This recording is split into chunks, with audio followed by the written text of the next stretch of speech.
Hello and welcome to Salina Media Connections monthly program, Strictly Salina, where we interview various nonprofit organizations in the community. Today we have two leaders from one of the longstanding organizations in the community, the Salvation Army. And I want to welcome Captain Lynn Lopez to our program and Lieutenant Ellis Morales to the program. Nice to have you here. Thank you. We're going to talk a little bit about the Salvation Army and some of your programs, and I'll start out with Captain Lopez. You've been here about 3 years. I have 3 years. Come January 16th, I will have been here and just really hit the ground running since I got here. We've been working on programming and just building up our services to the community, trying to partner and be as much of the community as we can. And we'll get into some of the programs that you have in a little bit. And Lieutenant Ellis Pomales, if I got that right. You got it right. You've been here since June. That's correct. And give us a little background on some of the things that you've been doing. Of course, I've been working at different Salvation Army corps, and I came from the Davenport, Iowa, and I was working for the Adult Rehabilitation Center before the Salvation Army appointed me in Salina. And so Lieutenant has come here with his wife and his 9-year-old daughter as well. She's out running kettles, but she's here with us as well. And this is the holiday season. One of the more visible, popular programs that your organization has been doing for many years is the Red Kettle program. It is. Our Red Kettle season is a major fundraiser for the Salvation Army every year. We are looking to earn $107,500 this year, and currently we're at $98,000. So about 8 days to ring, and I think we'll actually make it there, God willing. 8 more days. That's right. And how many volunteers do you have that help do that? For the Red Kettles, we have anywhere from 30 to 50, depending on the groups. We have a lot of groups that come, Lions Club and our board, and then the civic groups and some of the Boy Scouts. They all come out and they ring and help us do a lot with that. So that goal you have, how does it compare to what's been done in the past? When I started, the goal was more around 82, and because of the increase of services, the need is bigger, so we have been able to ring that and actually use the monies to serve our community better. So have you, either one of you, been out ringing the Red Kettle, or you have? I have. Since I go and stand with them, I go visit with them, depending on the bell ringers or the organization. And I take my guitar, we sing some kettles, and we sing together. Yeah, absolutely. So what's the reception you're getting? What's that? What's the reception that you're getting from? Well, the people are they stop by and they're very excited. It's been a long time. I haven't seen this happening before. You know, the community is getting excited and very responsive and positive. Yeah. It's a lot of fun. We do have one ringer out at the mall. Ray Brown has been ringing bells for us for 33 years. Wow. And he is, he was at Kmart for a long, long time, but now he's at the mall. That was his chosen site, and he has people stop by and see him that say, "It's good to see you, Ray." He's a wonderful gentleman. I think I received an email here a while back saying there's other ways that I could contribute to that program. There is. You want to talk about that? Well, we now have Google Pay. There are signs on 10 of the kettles where you can just come up and put your phone up to the app, you bump it. I haven't done it personally, but then there's Apple Pay on the kettles as well, and it takes you right to a site. You can donate whatever you choose. It's based on the zip code of your billing address, that's where the money will go. So if you're from Tennessee and you want to give to Salina, that's not a great idea. It goes Tennessee. Right, it Yeah. would go to Tennessee, It goes to absolutely would. Yeah. But Well, it's still new ways. Yeah. That's a good idea, to make it more convenient like that for those people that might not have change when they're going in the store or what have you. Truly, I tell folks, you don't have to, if you don't have it there, you can mail a check to the Corps, you can drop one off, you can put cash in the kettle, and you can also use that Google Pay and Apple Pay now. So there's a lot of ways to donate so that we can hit that Red Kettle goal. Now, if someone from the community wanted to volunteer for that program, are you still taking volunteers, or is it next year that the volunteer opportunity will come? Oh no, there's, you go to, BetterImpact.com? No. No? It's a register to ring. thank you. Registertoring.com. It's when the people wanted to volunteer for, for the Red Kettle, and they absolutely, the locations are there in the database according to the hour, and they can choose what location and what time they wanted to ring. It's really a lot of fun having the registertoring.org. It helps us to help people sign up groups or individuals who would like to do that, to volunteer at the Corps for the toy drive and all of that sort of thing. We've pretty much mapped it out because distribution is Thursday, but through this time, of course, we're always looking for volunteers to do that, and you apply at the Corps. That's right. So we've been talking about the Red Kettle program. Your organization offers several other programs, and you have two other locations.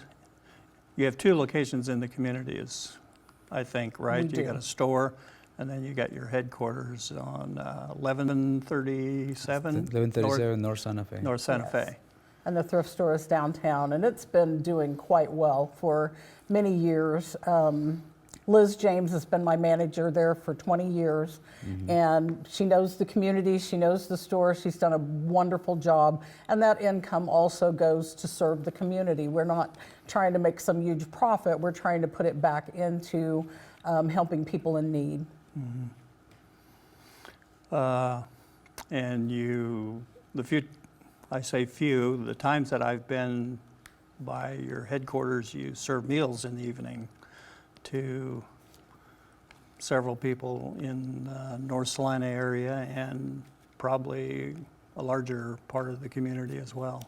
We do. We began, when I first got here, we might have served 25 to 30 meals an evening, and that was a good group of people to be able to serve. But over time, the meal numbers have increased to upward of between 60 and 100 meals, and we have gone over 100 several times. So people need to eat, get their seconds, and then we're refilling the tables so that people can sit. It's just become a real good part of the community. People come from other programs where they've spent the night and they can have breakfast. We have like a continental type breakfast to make sure there's juice and coffee and a lot of different pastries and things, and all of that is donated to us, the pastries and things. But we also are serving lunch. There's a hot lunch. If people are out and about and they just haven't eaten and they need to stop, we do have a 12 to 1. She serves the lunch, our cook does. Very hearty meals. Made to sustain, hot, hearty meals made to sustain, help people really get nourishment. Let's talk a little bit about your youth service programs. I noticed on the website that there's information that is pretty extensive related to that. We do have a lot of youth programs. When Lieutenant Ellis and Lieutenant Otta came in June, they've been placed in charge of our character building programs. So we have what's called Club 316. And during the school year, now that meets every Tuesday evening, but I'm also a basic archery instructor trainer. So I trained Lieutenant Otta to be a basic archery instructor, and now we've begun instructing archery classes in our gymnasium. So whether it's rain or shine, we can do that. There was a refurbishment by Thrivent of our park outside, and that has been filled with little folks coming down from Martin Luther. They'll come down and play every day, and the neighborhood children are there after school, which has been great. But we are just really trying to build up our youth programs. And one of the things that I would like Lieutenant Ellis to talk about is his musical skills and the ability to teach, because he's going to make that an addition in the new year. Absolutely right, Captain. It is quite a privilege to be able to play, to be familiar with the music department, and I want to integrate a music program into the youth program as well. So we wanted to play basic training into how to play guitar and set up AV systems, and we wanted to do definitely work with the music program to invite the kids who are interested to come and subscribe, and we'll be able to teach them as well. Well, we should have invited you to bring a guitar here for the You would have program. You would have enjoyed it thoroughly. That's Oh, yeah. true. Maybe you can come back. Well, I would love to. I knew that. So, any other instruments? Well, there's some other instruments that I train a little bit. Basic, it will be the piano, basic. And I'm working with some people now to get some brass instrument. But that's part of the project that we're working on it, and make sure that we have the right volunteers for that. But we definitely wanted to expand our youth program and make it more accessible for other kids as well. the music Drums. program. We need a drummer. And we need drums, and we just... We have drums. We need a drummer. You can almost drum on anything, can't you? Well, Yes. technically. We have some great drums there, though. It's a nice addition. I think the children will really enjoy Yes. it. Absolutely. Yeah, I know the Salina Downtown program has musicians that play on the first Fridays. Mm-hmm. And I was out here a week or two ago, and they had some drummers out there, but they were drumming on all kinds of uncharacteristic kinds of implements, and it sounded pretty good. It does. Yeah, When I lived in Chicago, they would get the 5-gallon buckets. We Right. called them the Bucket Boys. right, And they could make quite a racket. right. They were good. They're very enjoyable. Yeah, it's kind of like ringing the bells in Christmas, isn't it? We have a set of the bells, too, so you could do songs. Yeah. Just there you need go. someone who knows how to hit those notes with the songs. Yeah. So do you sing too? Do you do vocals? Yep, I do sing too, and we just do some basic vocals, and that's what I wanted to do. The main goal is to have a group of kids that will be able to play in the band and be able to sing, and to outreach to some of those kids that perhaps they're not going to have that opportunity, and we wanted to bring into them to sing, to play guitar, to play piano, to play drums, to play bass guitar, and just Life skills. yeah. So what other programs do you offer that we haven't talked about? Right now, we're working on having things for after school in the school year, and we haven't built that up yet or really organized it well enough. But that would be something we would like to start working on in 2020, is that kids could come, they could get some tutoring. And I'm looking for volunteers who will teach basketball and play basketball with them after they're out of school. They get about a 3:30 to 4:30 or 5-ish time. So in that time, we could use volunteers who would help, with mentoring our kids, and playing basketball is a good start. So we have our open gym, and we do have the Wave, the hip hop concerts we've held for the last couple of years. Those have gone really, really grand. We have open gym during that time. We have a rec room upstairs, got a jukebox and pool table, air hockey, all the fun stuff kids love. And they can, just hang out with supervision, and then they come in and we have the hip hop concerts. They're Christian hip hop concerts, and Cash has really helped us put those together, bring artists, local artists, and some from Wichita and surrounding Kansas City. But those have been a real blast for the neighborhood. And then this the very last one we did in September was kind of a block party with the NAACP. We just want to partner up and gather together the whole neighborhood and just really make it inclusive for everyone.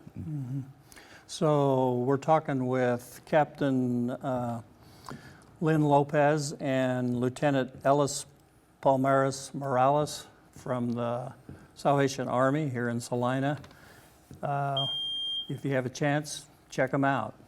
Thank you very much for watching.